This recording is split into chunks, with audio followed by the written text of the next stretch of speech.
Life is Strange is an episodic game released in 5 chapters. The story of the game is affected by player choices. It is set in high school, and the main character is a senior named Max Caulfield. She realizes she has the power to rewind time, and this is the main story mechanic of the game. This allows the player to try out different dialogue options, learn facts about people, and use it to befriend them, solve puzzles, etc. The game has two main objectives at the beginning. The first one is Max has to save Arcadia Bay from the storm. The other one is finding out what happened to Rachel. The game begins with Max walking in a storm. There's a lighthouse, and once she gets to it, the lighthouse collapses and Max wakes up in Mr. Jefferson's class. I wish the game ended when the lighthouse collapsed. This scene reoccurs throughout the game, signaling the effects of Max's reactions. After the class, Max goes to the bathroom and sees a butterfly. This symbolizes the butterfly effect. While she's in the bathroom, Nathan and Chloe comes in. Nathan shoots Chloe and Max discovers her ability. She rewinds and uses the fire alarm to create a distraction. After school, Max meets with Warren. While talking, Nathan comes and threatens Max. Chloe saves Max. The two were childhood best friends and start reminiscing. Chloe tells Max that Rachel was her best friend and she wants to find out what happened to her. They go to Chloe's house. While they were hanging out, Chloe's stepfather comes home. David and Chloe don't get along very well, and they have an abusive relationship. After an argument with David, the two go to the lighthouse and Max tells about her powers to Chloe.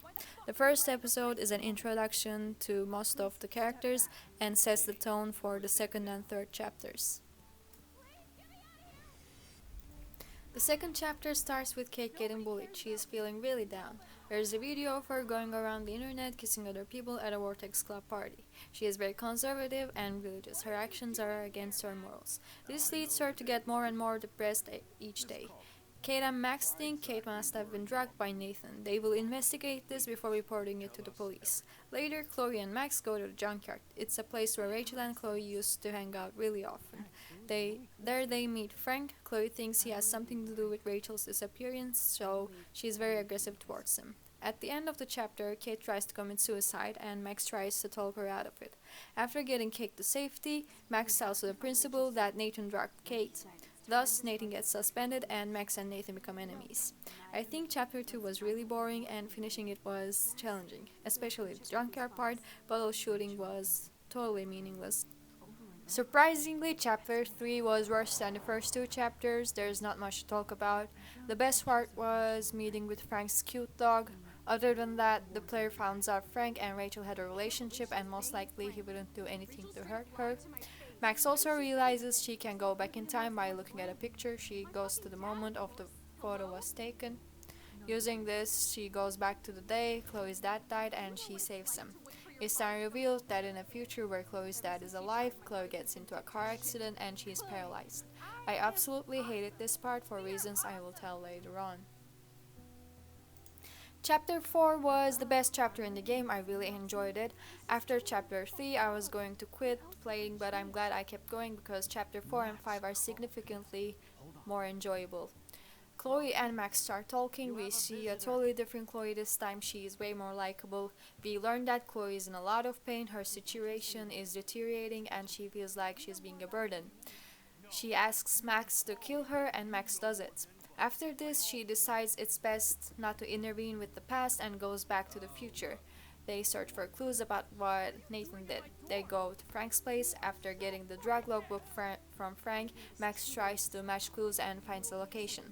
After going there, they discover Nathan has a really disturbing hobby. He drugs people, brings them to his bunker, and then takes photos. Looking at the photos, they see Rachel at the junkyard. Upon arriving there and digging, they find her body. Chloe is devastated and wants to find Nathan and get revenge. They go to the Vertex Club party. While they're at the party, Nathan texts Max that he will eradicate all the evidence. Max and Chloe go back to the junkyard. There someone knocks out Max and kills Chloe. That someone is Mr. Jefferson. Max wakes up in a dark room listening to sickening stuff said by Mr. Jefferson. It is revealed that he groomed Nathan and then killed him. Max again travels using photos. This was interesting in the beginning, but after a while it got boring. In one of of the more important ones, David saves Max from the dark room. She remembers Warren had a picture of them from the Vortex Club party, so she tries to get him during the storm. I chose to have Warren as a romantic partner instead of Chloe. Having Chloe as a lover seemed really weird considering they are childhood best friends. After Max kissed Warren, we go back in time, tell everything to Chloe, and go back to the present. Here, Arcadia Bay is about to get destroyed again. Chloe says you can go back in time and let Nathan kill her or sacrifice Arcadia Bay. This was a pretty easy choice for me as I have no sympathy towards Chloe and she mostly used Max's powers to find Rachel.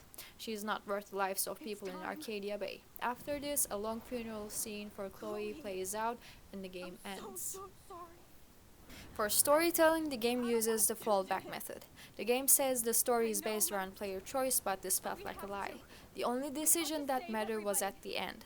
The part where we had to save Chloe's dad especially annoyed me considering I didn't want to make that choice. All in all, the game just gives you the illusion of choice, but not the real thing. And if my choices won't matter at the end of the day, why would I even bother making them? As for the characters, our hero, Max has the best catchphrase in the game, "Are you cereal?" She has the spirit and boring inner monologue. She acts caring, thoughtful, and has all the kind personality traits. I think she has really cool interests like movies or cultural references throughout the game, but one thing she doesn't have is an eye for photography as she is known for her mediocre selfies. As for character development, nothing noteworthy happened during the game as she is said to be a pretty stable and mature person. Our other main character, Hella Chloe, is a very troubled individual as her father's passing has deeply affected her. Combined with her bad relationship with David, Rachel's disappearance, and being left behind by Max, it is reasonable for her to act this way. As we can see from her alternative future, these problems made her this way. By this way, I mean someone who manipulates everyone that cares about her. Chloe acts dominant towards everyone. She is friendly towards Chloe, Rachel, and her mom. All the others probably fall into the hostile part.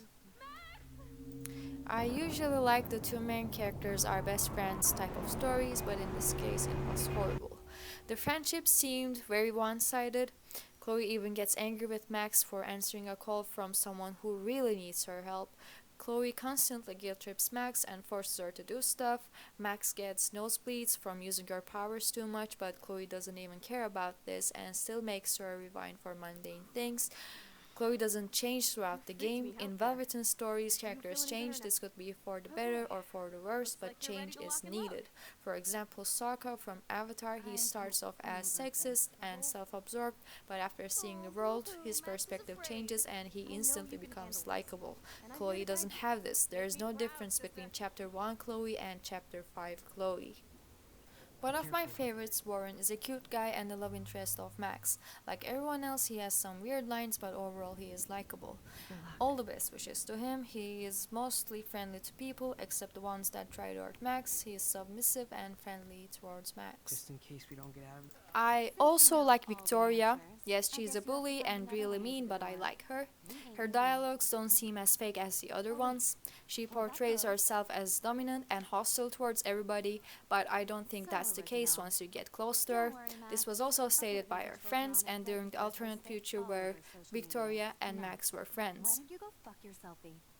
Nathan is another school bully, but he is also being bullied at home. Everybody is using and manipulating him. He is dominant and hostile towards Max, but is submissive and friendly towards Mr. Jefferson, as he sees him as a father figure. Lastly, Mr. Jefferson, he felt a bit off from the beginning of the game. He acts like he cares about everyone, but he failed to calm Kate as after the conversation she tried to commit suicide.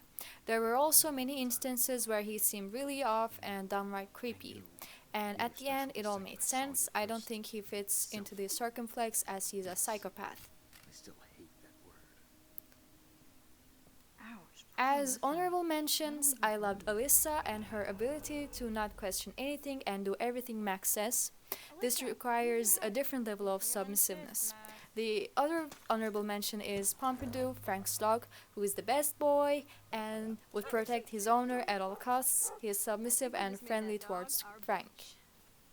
The game was made by French company Donut, and the writers were also French.